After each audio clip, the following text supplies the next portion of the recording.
Good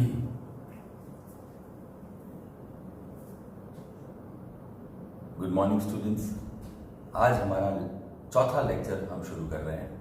सबसे पहले हमने शुरुआत की थी ऐसे राइटिंग से, देन हम गए लेटर राइटिंग की तरफ, जिसके अंदर हमने फॉर्मल लेटर और इनफॉर्मल लेटर का फॉर्मेट सीखा। उसके बाद हम शुरू हुए फिगर्स ऑफ स्पीच से हमने शुरुआत की। एक्सटेंडेड वर्जन है ये, क्योंकि इसमें बहुत सारे टॉपिक्स हमको साथ में लेने हैं। तो कल हमने सबसे पहली जो शुरुआत की थी वो हमने की थी एलिटरेशन से। एलिटरेशन अल्फाबेटिकल स्टाइल के अंदर अब ए एलिटरेशन वो हमने शुरुआत की थी। आज हम उसके जो दूसरे टॉपिक्स हैं उसके साथ हम शुरुआत कर रहे हैं। और सबसे इंपॉर्टेंट टॉपिक वो जो है जिसके बारे में कल मैंने आपसे बात भी की थी, मेटामॉर्फोसिस। उससे वर्ड बना है मेटाफर। उसकी जो इटमोलॉजी है वो मेटामॉर्फोसिस से आती है। अब हम आगे जो बढ़ते हैं तो सबसे पहले उसको समझ लेते हैं कि मेटाफर कितने टाइप्स का होता है, मेटाफर का एक्चुअल मीनिंग क्या है। अब देखो मेटाफर का मैं आपको इसका जो मीनिंग है, लिटरल मीनिंग, वो तो मैं आपको समझाऊंगा ही, पर एक लिटरल मीनिंग के अलावा एक जो बेसिक मीनिंग है जिसको हम बोलते हैं कलोक्वियल मीनिंग, जो हमको समझ में आए और इजी लैंग्वेज में हम उसको समझना पड़ेगा, क्योंकि हम बहुत ये सब चीज़ें डिवाइसेस यूज करते हैं। हम ये सारी की सारी चीज़ें यूज करते हैं। ऐसा नहीं है कि भाई ये रामायण में, महाभारत में, किसी पुराण में, उपनिषद में कहीं पर लिखा गया है और हम ये चालू भाषा में नहीं यूज करते। नहीं, ऐसा नहीं है।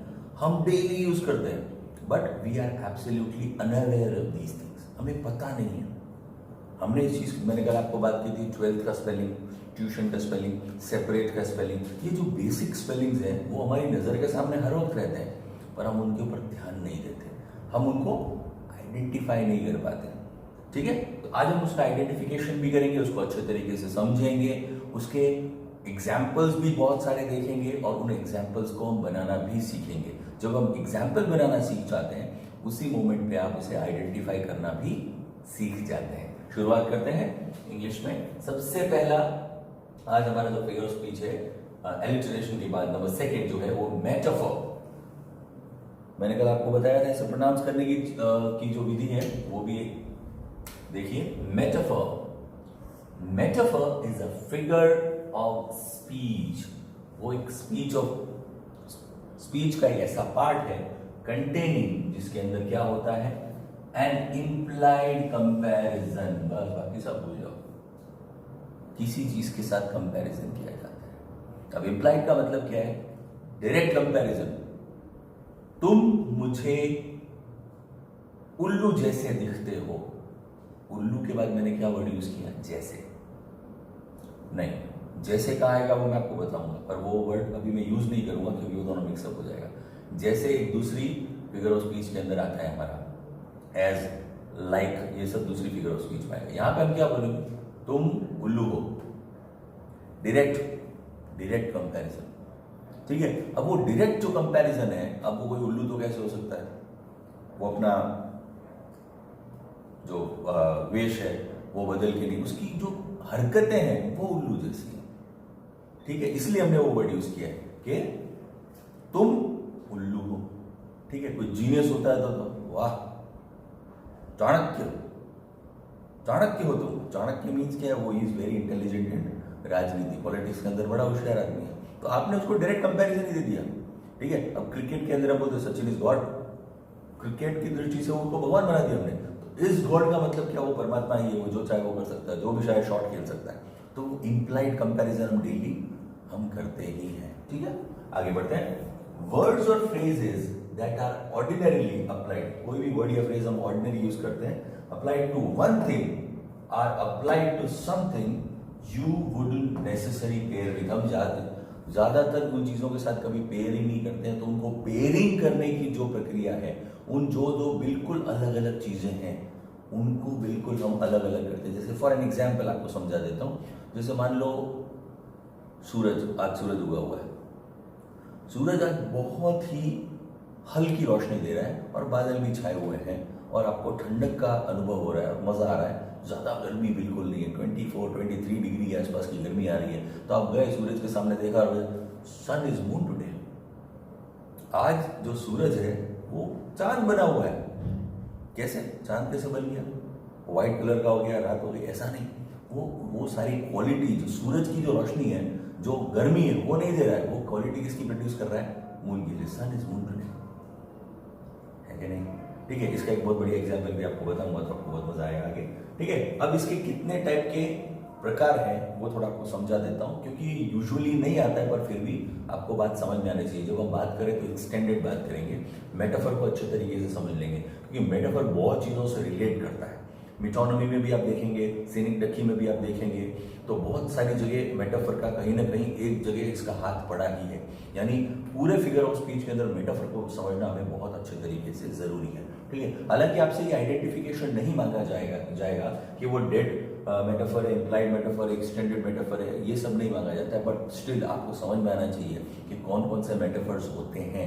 उसका एक एग्जाम्पल और स्क्रीनशॉट में आज आपको दे भी दूंगा, तो will get to know more about it. आगे बढ़ते हैं। सबसे पहला तो है हमारा एब्सोल्यूट मेटाफर। एब्सोल्यूट मेटाफर में क्या है कि आप एकदम परफेक्ट किसी चीज के बारे में बता रहे हो कि भाई ये इंसान ऐसा कर रहा है या ऐसा ही है।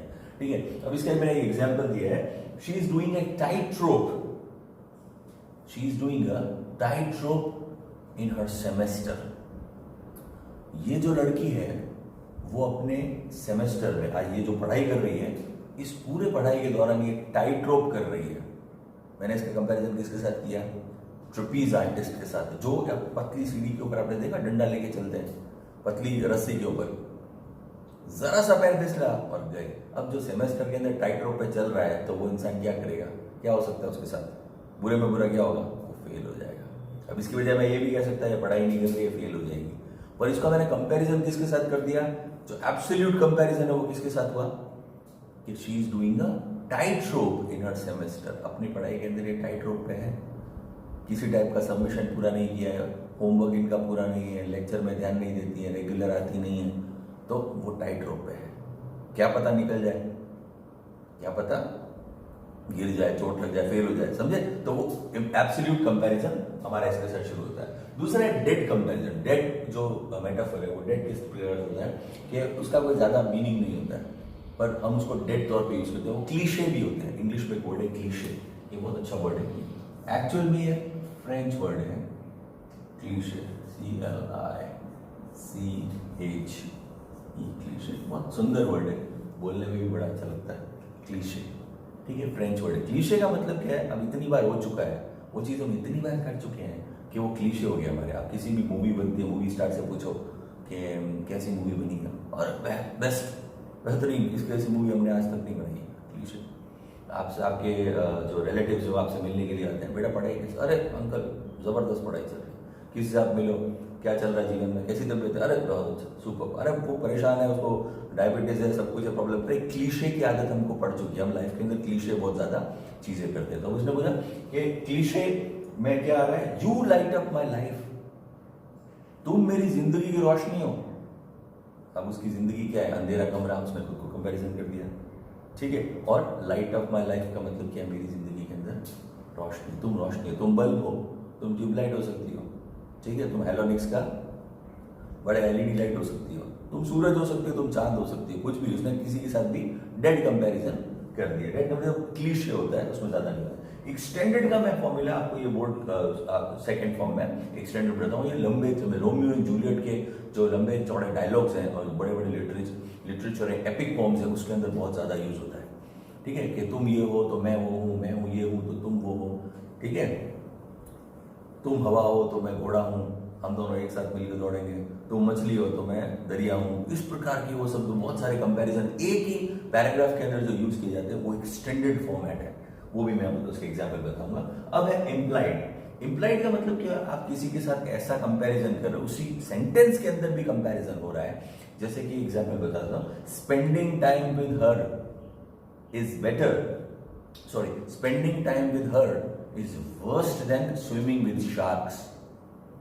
तुम्हारे साथ समय बिताने से अच्छा है कि मैं शार्क के साथ स्विमिंग कर लूं। समझ में? कंपैरिजन किसका किया? अपना समय बिताने का कंपैरिजन। इम्प्लाइड बताया कि ऐसा डायरेक्ट कंपैरिजन कि भाई तुम्हारे साथ समय बिताने से तो अच्छा है कि मैं शार्क के साथ स्विमिंग कर लूं, कि वो तो मुझे खाने ही वाली है तो तुम भी मुझे चबाई लो। ठीक है, आगे बढ़ते हैं। उसके बाद आता है मिक्स्ड कंपैरिजन। मिक्स्ड कंपैरिजन में क्या है कि दो चीजों का हम एक साथ दो कंपैरिजन एक साथ मिक्स करते हैं। जैसे in the heat of a moment she turned her into the ice. Heat of the moment का क्या मतलब होता है? गुस्से का क्षण।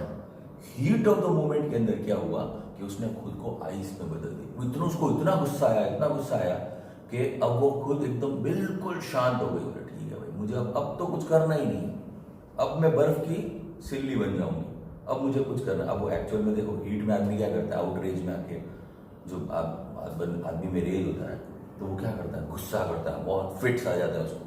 पर यहाँ पे बिल्कुल अलग चीज उसने कर ली। अब एक में दो चीजें मिक्स हो रही है। In the heat of the moment में गुस्सा था। कोई किसी मोमेंट में गुस्सा हो सकता है? आप सोचो, नहीं, किसी अच्छे इंसान के लिए हो सकता है। इंडिया पाकिस्तान का मैच चल रहा है, ठीक है, पाकिस्तान हार गया तो हीट ऑफ द मोमेंट किसके लिए होगा? पाकिस्तानी के लिए। खुशी का मोमेंट किसके लिए होगा? इंडियन के लिए। मोमेंट तो वही रहेगा पर लोगों के ऊपर उसका अलग अलग प्रकार से प्रभाव पड़ता है। तो in the heat of the moment she turned herself into ice. वो आइस बन गए। अब आइस की क्या क्वालिटी होती है? एकदम शांत, एकदम ठंडा, कुछ भी कर लो, कुछ नहीं होने वाला मुझे। ठीक है, आगे बढ़ते हैं। जो सिक्स्थ इसका फॉर्मेट है वो है रूट। ये बहुत ही बेसिक में से आता है। अब रूट और डेड ये ऑलमोस्ट सेम ही है, ठीक है, ऑलमोस्ट सेम ही है, पर इसके अंदर क्या डिफरेंसेस है वो आगे आपको मैं एग्जाम्पल के टाइम पे बिल्कुल परफेक्टली बताऊंगा। इसके एग्जाम्पल अभी बाकी, अभी हम टाइप्स देख रहे हैं। जो रूट है, रूट के अंदर हम बहुत डेली यूज करते हैं। जैसे माँ बोलती है, बेटा तू मेरी आंखों का तारा है, ठीक है, इंग्लिश में बोलते हैं you are the apple of my eye. आंख है, उसके बीच में पुतली है, पुतली के बीच में छोटा सा डॉट है, उसको हम क्या बोलते हैं? एप्पल ऑफ माई आई। ठीक है, माँ तो रोजाना आपको बोलती है बेटा मेरी आंखों का तारा है तू, आंखों का तारा। तो कितना बढ़िया कंपैरिजन माँ ने किया है। ठीक है, यू आर माई लाइफ, तुम मेरी जिंदगी हो। ठीक है, फिर और लाइफ के बारे में बहुत सारी चीजें हैं। जिंदगी एक दौड़ है, life is a race. English में कहावत है, life is a rat race. आप जीतो but still in the end you are still a rat. ठीक है, इसको मैंने थोड़ा एक्सटेंड कर दिया। ठीक है, आप रैट रेस है, सब दौड़ रहे हैं। रैट रेस का मतलब क्या है? पैसे कमाने जाना है, दौड़ना है, भागना है, सब कुछ करना है। ठीक है, रैट रेस है, सभी दौड़े जा रहे हैं, पर इन द एंड आप हो क्या? वो तो रैट ही, शेर तो नहीं बनने वाले। तो ये सारी चीजें हमको पता होनी चाहिए। रूट, ये सारा फॉर्मूला मैंने अब आज आपको बता दिया। अब मैं इसके सारे के सारे मेटाफर के जो टॉप क्वालिटी एग्जाम्पल्स हैं वो मैं आपको एग्जाम्पल्स बता देता हूं, तो आपको परफेक्ट आइडिया आ जाएगा कि मेटाफर क्या है, कैसे उसको आइडेंटिफाई किया जाता है। दूसरा, मैं आपको ज्यादा जम्बल्ड अप नहीं करूंगा। मेरा सिर्फ इच्छा ये थी कि मैं आपको इसके सारे फॉर्म्स बता दूं तो आपको फॉर्म समझ में आ जाए। अब हम सिर्फ और सिर्फ एग्जाम्पल की तरफ जाएंगे और 12th बोर्ड के अंदर, 10th के अंदर, 9th स्टैंडर्ड के अंदर, किसी भी बोर्ड के अंदर एग्जाम्पल्स ऑलमोस्ट सेम ही है। ये थोड़ा आगे नहीं बढ़ता है। हाँ, थोड़ा आपका लिटरेचर ज्यादा रिच होता जाएगा तो आपके पास इसके एग्जाम्पल्स ज्यादा हो जाएंगे, पर कोई बहुत 12th के अंदर बहुत स्पेसिफिक और जबरदस्त रोमियो जूलियट चल रहा है वो नहीं होगा। ठीक है, तो आपको जो पोम से रिलेटेड है, पोम से रिलेटेड ही आएंगे। तो पोम से रिलेटेड का ही हम काम कर रहे हैं अभी। तो बहुत ही बेसिक एग्जाम्पल्स जो आपको बहुत आसानी से समझ में आ पाए, और मैं आपको इतना अच्छा कर दूंगा कि आप इसके अंदर खुद के एग्जाम्पल्स भी प्रोड्यूस कर पाएंगे। ठीक है, आगे बढ़ते हैं।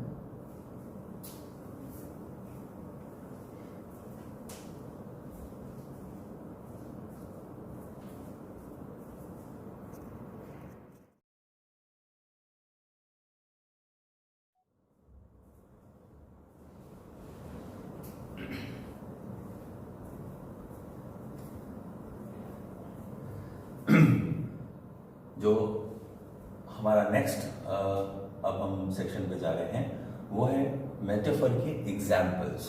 मेटाफर के एग्जाम्पल मैंने बहुत एक्सटेंडेड तौर पे लिख दिए हैं। इसका एक स्क्रीनशॉट भी आपको आएगा तो आपको समझ में आ जाएगा। जो भी बोर्ड के ऊपर थोड़ा स्मॉल दिख रहा है उसको भी मैं जूम इन करके कैम स्कैनर से इसके साथ अटैच करूंगा तो आपको अच्छे तरीके से और एकदम क्लियरली समझ में आ जाएगा। आगे बढ़ते हैं। फिगर ऑफ स्पीच का जो मेटाफर के एग्जाम्पल्स है, बेसिक मेटाफर एग्जाम्पल्स है, वो मैं थोड़ा आपको आइडिया दे देता हूँ तो आपको परफेक्टली समझ में आ जाएगा कि मेटाफर कैसे यूज होते हैं, क्या होता है मेटाफर, और उसके एग्जाम्पल से आप बिल्कुल रिलेट करोगे, बिल्कुल समझ जाओगे। सबसे पहला हमारा है I am drowning in a sea of grief.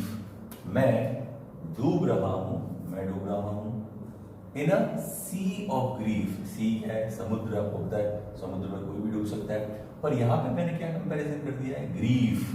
Grief का मतलब क्या है, दुख। दुख के सागर में मैं डूब रहा हूं।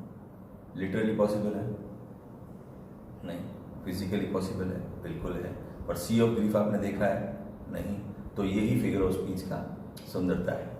मैं डूब रहा हूं, सी ऑफ ग्रीफ, इसका एक्चुअल मीनिंग क्या है, मैं बहुत ज्यादा दुखी हूं। इतना दुखी हूं कि आंसू बह बह के पूरा सागर खड़ा हो गया और उसी आंसुओं के सागर में मैं डूब रहा हूं। एक्सटेंडेड आगे बढ़ रहा हूं। She was fishing for compliments. She was fishing for compliments क्या, वो ऐसी ऐसी हरकतें कर रही थी, वो इस प्रकार का काम कर रही थी, ऐसी बात कर रही थी कि लोग उसे कॉम्प्लीमेंट दें। ऐसे कपड़े पहने, इतने सुंदर लगे, कुछ ऐसा किसी की हेल्प कर दी, तो ऐसा कुछ काम किसी और का काम कर लिया, तो शी वाज फिशिंग। फिशिंग का मतलब क्या होता है, हम पानी के अंदर जाल डालते हैं, पानी के अंदर जो रॉड है, फिशिंग रॉड लेके खड़े रहते हैं, आपको कोई गारंटी नहीं है कि उसमें से फिश निकलेगी निकलेगी, पर वो ट्राई पूरी कर रही है। She was fishing. She was, उसका कंपैरिजन किसके साथ कर दिया गया, फिशरमैन के साथ। So she was fishing for compliment. सभी कॉम्प्लीमेंट के लिए फिश तो करते ही हैं, तो यहाँ पे फिशिंग हमारा मेन पॉइंट है।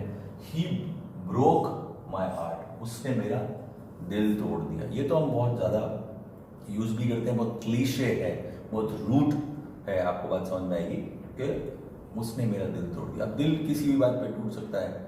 2 समोसे मंगाए गए, आप दोनों के बीच में 1.5 उसने खा लिया, आपको आधा पकड़ाया, उसके अंदर भी मसाला नहीं था, खाली ऊपर वाला खोल पकड़ा दिया, आपका दिल टूट गया।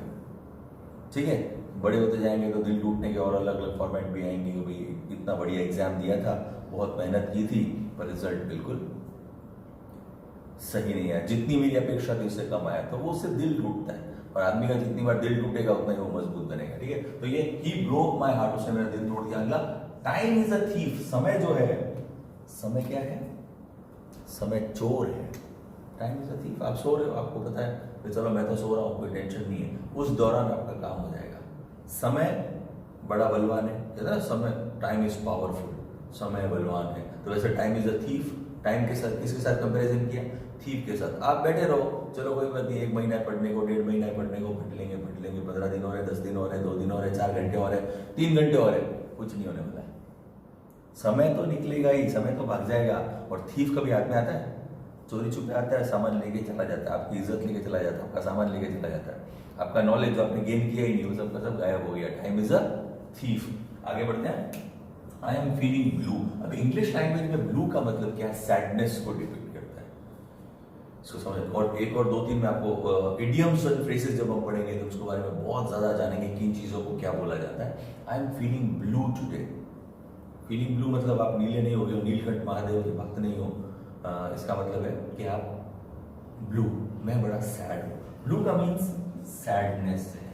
ठीक है, I am feeling blue today. Again, he reeks of infidelity. थोड़ा टफ वर्ड है आपके लिए, पर सीखना बहुत जरूरी है। रीक्स का मतलब है स्मेल, मुझे उससे स्मेल आती है। स्मेल का मतलब आप समझते हो ना, बदबू, स्मेल, खुशबू नहीं, ऑफ इनफिडेलिटी। इनफिडेलिटी का मतलब क्या है, धोखेबाजी। मुझे उससे धोखेबाजी की स्मेल आती है। धोखेबाजी को स्मेल होती है, वो प्याज है, लहसुन है, अदरक है, कुछ ऐसा जिसकी स्मेल आती है नहीं, पर आप उसको देखते ही समझ जाते हो कि ये जो व्यक्ति है ये इनफिडल है, ये धूर्त है, धोखेबाज है, तो मुझे इससे इसकी धोखेबाजी की स्मेल आती है, कहीं ना कहीं इसने कुछ गड़बड़ी की है। तो वो उसको कंपैरिजन करने के लिए कि एक जीवित चीज जिसमें से खुशबू आ रही है, तो उसकी कंपैरिजन के लिए हमने यूज किया रीक्स ऑफ इनफिडेलिटी। अगला है, she is going through a roller coaster of emotions. अब कोई किसी से आप मिलोगे तो क्या चल रहा है जीवन के अंदर, रोलर कोस्टर। मेले में जाओ तो कैसे वो नीचे जाता है ऊपर जाता है, रोलर कोस्टर झूला, तो कभी मजा आया, कभी और बहुत मजा आ गया तो बहुत पैसे कमाया जा रहा है, अगले दिन का शेयर मार्केट में डूब गए, कुछ नहीं है, माइनस में चल रहा है। Roller coaster of emotions. Emotions क्या है, हमारे अंदर की भावना है। बहुत कुछ अच्छा हो रहा है, उसके साथ बहुत बुरा भी हो गया, कभी एकदम नीचे, कभी एकदम ऊपर, वो झूला ऊपर नीचे, सी सॉ सी सॉ सी सॉ। तो roller coaster of emotions, she is going through a roller coaster of emotions. बहुत अच्छा हो रहा है जीवन के अंदर, उसी समय बहुत कुछ बुरा हो गया, बहुत बुरा हो रहा है, उसके अंदर बहुत कुछ बेहतरीन हो गया। तो वो रोलर कोस्टर जिसको हम बोलते हैं, उसका कंपैरिजन किसके साथ किया गया, अपने इमोशंस का रोलर कोस्टर के साथ। आगे बढ़ते हैं। His words cut deeper than knife. उसके जो शब्द हैं, शब्द का कंपैरिजन डायरेक्ट नाइफ के साथ कर दिया गया है। तलवार की धार, इसकी जो जुबान है वो तलवार की धार है। इतना तीखा बोलती, तीखा मतलब इतना कड़क, इतना जबरदस्त, या फिर ऐसे अपशब्द या ऐसी कोई बात, चुभती हुई बात जो जला दे इंसान को, ऐसी बात वो बोलती है कि आपको घाव, ठीक है ना। शब्दों के बाण बहुत गंभीर लगते हैं, तो शब्दों के बाण को इसका कंपैरिजन किसके साथ किया गया? जुबान का कंपैरिजन किया गया नाइफ के साथ, ठीक है। नाइफ कितना तीखा काटता है, तो तीखी जुबान भी होती है। हम लोग मीठी छुरी, छुरी कभी मीठी नहीं होती, पर वो प्यार से काटते धीरे धीरे धीरे धीरे धीरे ऐसा। तो अब ये तो हो गए बेसिक आपको समझने के लिए ये सब है, पर उसके अलावा मैंने कुछ और लिखे हैं जो कि बहुत फेमस लोगों ने मेटाफर्स यूज किए हैं, तो ये आपको पता होने चाहिए। तो आप इसका आइडियाज भी लगा सकते हो दिमाग के अंदर कि कितने महान लोग मेटाफर्स को यूज कर सकते हैं और कितने ब्यूटीफुली यूज करते थे। तो आप भी बहुत अच्छे तरीके से यूज कर सकते हैं, आप उसको पहचान भी सकते हो। तो ये मैं 2-3 एग्जांपल्स आपको दे रहा हूँ। सबसे पहले हमारे जो शेक्सपियर है, उन्होंने एक बहुत अच्छी बात कही थी जो बहुत सारी मूवीज में भी यूज किया गया है। मैं आपको बताऊँ, एक पुरानी मूवी है राजेश खन्ना की, कभी आप देखो तो आपको शायद आइडिया आ जाएगा। राजेश खन्ना और अमिताभ बच्चन, आनंद मूवी है, उसमें ये बहुत फेमस डायलॉग है, तो उसको हिंदी में बोला गया है, पर सेम डायलॉग वही है। वो बोलता है all the world's a stage. इसमें बहुत सारी अंदर अंदर जो मैं आपको बता रहा हूँ एक्सटेंडेड मेटाफर, वो इसमें extended metaphor. All the world's a stage, पूरी दुनिया क्या है?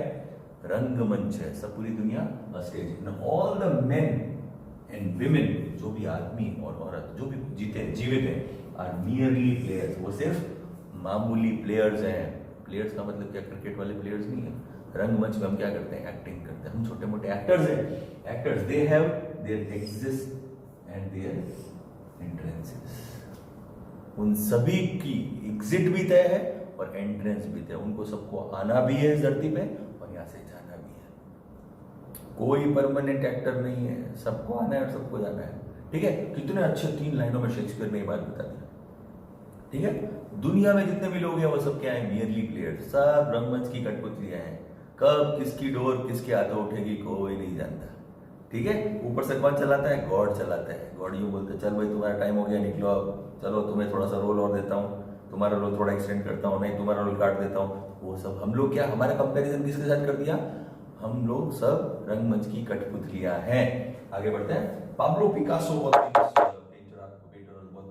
थिंक करते हैं, उन्होंने बहुत अच्छी बात बताई, art washes away the dust from our soul. Art जो होती है ना, आर्ट किसी भी टाइप की आर्ट, लिटरेचर भी एक आर्ट है, ठीक है। कला, ये सब कला है। पेंटिंग एक आर्ट है, किसी भी टाइप की पेंटिंग आप देख लो, म्यूजिक आप देख लो, ठीक है। रीडिंग, आप पोम पढ़ो, बुक्स पढ़ो, किसी को कोई स्कल्प्टर आपने देखे हुए हैं जो मूर्तियां बनाते हैं, वो सब आर्टिस्ट है। तो आर्ट क्या करती है मालूम है? आपके जो सोल, आत्मा के ऊपर पड़ी हुई धूल को वो निकाल देती है, झटक डालती है, ठीक है। अब आप गौर से देखो तो आत्मा कहाँ है? यहाँ पे कहीं आत्मा दिखाई दे रही? खुद को देखना आत्मा दिखाई दे रही? बहुत सारी बातें लोग करते हैं, आत्मा या अंगूठे के प्रकार की होती है, इतनी होती है, इतने ग्राम होती है, 21 ग्राम होती है, 12 ग्राम होती है, किसी ने देखी नहीं। डस्ट मतलब हमारा कॉन्शियस, सॉरी सोल मतलब हमारा कॉन्शियस, हम उसके बारे में ही बात कर रहे हैं। हमारे कॉन्शियस यानी हमारे अंतरात्मा के ऊपर पड़ी हुई धूल। धूल कब पड़ती है?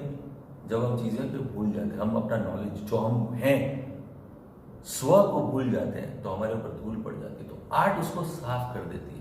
आर्ट उसको साफ ही वॉश अवे कर देती है। हमारे मन के अंदर किसी भी प्रकार का कोई भी उद्विग्नता हो, किसी प्रकार की टेंशन हो, किसी प्रकार का हमको संदेह हो अपने होने पर या जीवन पर, तो उसको क्लियर करने के लिए आर्ट बहुत जरूरी है। कितना बढ़िया पाब्लो पिकासो ने ये बात कही है। दूसरा, आइंस्टाइन को तो सब जानते ही हैं, आइंस्टाइन ने बहुत बढ़िया बात की है। ऑल रिलीजन्स, दुनिया के जितने भी धर्म हैं, जितनी भी कलाएं हैं, उसने खाली आर्ट की बात की थी पाब्लो ने। इसने बोला जितने धर्म, जितनी कला और जितनी साइंसेस हैं दुनिया में, जो भी सब कुछ है, वो मालूम है क्या है? वो एक ही पेड़ की डालियां हैं।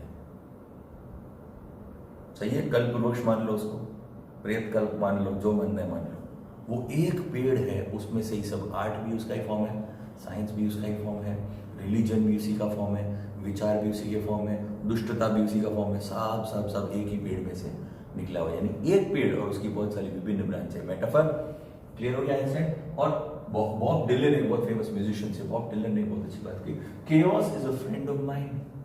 केओस का मतलब क्या होता है? प्रलय। प्रलय, प्रलय मेरा मित्र है। प्रलय को उन्होंने दोस्त बना लिया अपना, ठीक है। तो वो उन्होंने अपनी बात इस प्रकार, मतलब जिंदगी में केओस होगा तो उससे ही मुझे इंस्पिरेशन मिलता है, उसी से मैं म्यूजिक बनाता हूँ। इसलिए उन्होंने इसका ये बात कही, केओस जो भी लाइफ के अंदर प्रॉब्लम्स हो रही है, जो मेरी लाइफ के अंदर प्रलय आ रहा है, उससे ही मैं अपना म्यूजिक क्रिएट करता हूँ, इसलिए वो it is a friend of mind, वो मुझे प्रेरणा देता है। ठीक है, बॉब डिलन की बात। अब ये तो बड़े बड़े लोगों की बात हो गई। अब ये बेसिक आपके जो स्टैंडर्ड है, आप जो अभी जिस जिंदगी में जी रहे हो, उसका भी 2-3 एग्जाम्पल मैंने क्रिएट किए, तो आपको समझ में आ जाएगा। ये आपको कहीं मिलेंगे नहीं। ये देखो, Dhoni is a new Tendulkar. Dhoni जो है वो नया तेंदुलकर, क्योंकि तेंदुलकर महान था, तेंदुलकर ने सारे रिकॉर्ड तोड़ दिया। अब बोले Dhoni is a new Tendulkar, कि धोनी तेंदुलकर जैसा है, जैसा डायरेक्ट कंपैरिजन है, धोनी तेंदुलकर ही है, ऐसा मैंने मान दिया। But Virat is new Dhoni, पर विराट जो है ना वो धोनी है। धोनी मतलब वो बन रहा है, वो धोनी जैसा बन जाएगा कभी ना कभी। तो इन तीनों का कंपैरिजन मैंने एक लाइन में कर दिया। आगे आप देखो, Facebook is a Snapchat today. Facebook क्या हो गया? स्नैपचैट हो गया। स्नैपचैट तो खत्म हो गया, तो फेसबुक जो है वो स्नैपचैट जैसा हो गया। ठीक है, एंड इंस्टाग्राम इज फेसबुक, और जो इंस्टाग्राम है वो फेसबुक बन गया। यानी अब वो धीरे धीरे धीरे धीरे धीरे और डिक्लाइन की तरफ, इंस्टाग्राम भी डिक्लाइन की तरफ जा रहा है, क्योंकि टिकटॉक आ गया। तो ये 3 लोगों का कंपैरिजन मैंने स्नैपचैट का कर दिया, फेसबुक का कर दिया, इंस्टाग्राम का कर दिया, इसको चाहो तो और एक्सटेंड भी कर सकते हो। ठीक है, इन तीनों का, धोनी का कर दिया, विराट का कर दिया, सचिन का, महान, महानतम और सर्वश्रेष्ठ, उन तीनों के अंदर का सर्व, कैसे मैंने उनका comparison, implied comparison is metaphor. बात समझ में आ गई? सारे के सारे एग्जाम्पल बहुत ईजी हैं, आप आराम से सोच विचार के, दिमाग लगा के बहुत शांति से कर सकते हैं। आपके आजू बाजू की लाइफ के अंदर आपको मेटाफर्स का भरमार मिलने वाला है। ठीक है, इसका मैं एक फोटोग्राफ अच्छे तरीके से खींच के प्रोड्यूस करूंगा, तो आपको मजा आएगा। आज हमने मेटाफर का फॉर्मेट पूरा खत्म कर दिया है, कल हमने एलिटरेशन कंप्लीट किया था। अब कल हम ऑक्सीमोरॉन लेंगे। ऑक्सीमोरॉन मेरा बहुत ही फेवरेट है। ऑक्सीमोरॉन का मतलब भी कल बताऊंगा, और उसके आगे हम और भी सबसे फेवरेट मेरा हाइपरबोली है। हाइपरबोली में भी हम जाएंगे, तो धीरे धीरे धीरे करके one day by one day हम सारे टॉपिक्स क्लियर करते जाएंगे। ठीक है, मजा आ रहा है? तो ये इसको थोड़ा आगे बढ़ाते रहेंगे हम। और आज का होमवर्क प्लीज लिख लीजिए। होमवर्क ये है कि आपको 10 मेटाफर्स क्रिएट करने हैं अपने हिसाब से। एक्सटेंडेड करो, डेड करो, क्लीशे करो, जो आपको अच्छा लगे वो आप कीजिए। इम्प्लाइड कर सकते हो चाहो तो वो सारे के सारे जो भी है 10, वो मुझे आप PDF फॉर्मेट में चाहे तो भेज सकते हैं, कैम स्कैनर पे भेज सकते हैं। सबसे पहली शर्त, वो प्लेजराइज नहीं होने चाहिए, चोरी के नहीं होने चाहिए। आपका दिमाग आप खुद लगाएंगे, अच्छे से अच्छा लिख के बताएंगे। ठीक है, अगर सब उससे भी आगे एक और मैं स्टेप अगर कहना चाहूँ तो आपको बड़ा मजा आएगा, वो करने में और आपको मजा आएगा। आप एक 50 लाइन का, एक 50 लाइन का एक छोटा सा एक्सट्रैक्ट लिख सकते हैं चाहे तो, उसका कोई रिलेशन नहीं होना चाहिए, छोटा सा एक नोट राइटिंग जैसा आप कह सकते हैं, नोटिस या जो भी व्हाटएवर आपको अच्छा लगे, एक नोट राइटिंग लिख सकते हैं किसी भी कॉन्सेप्ट से रिलेटेड जो आपको अच्छा लगे, और उसके अंदर आप 10 जो मेटाफर्स हैं वो हाईलाइट करके, उसको अंडरलाइन करके वो पेज आप मुझे भेजिए, तो आपको भी ज्यादा मजा आएगा, और एक स्टोरी रिलेशन में स्टोरी बिल्डिंग का फॉर्मेट भी हमारा क्लियर हो जाएगा। ठीक है, तो आज के लिए इतना ही।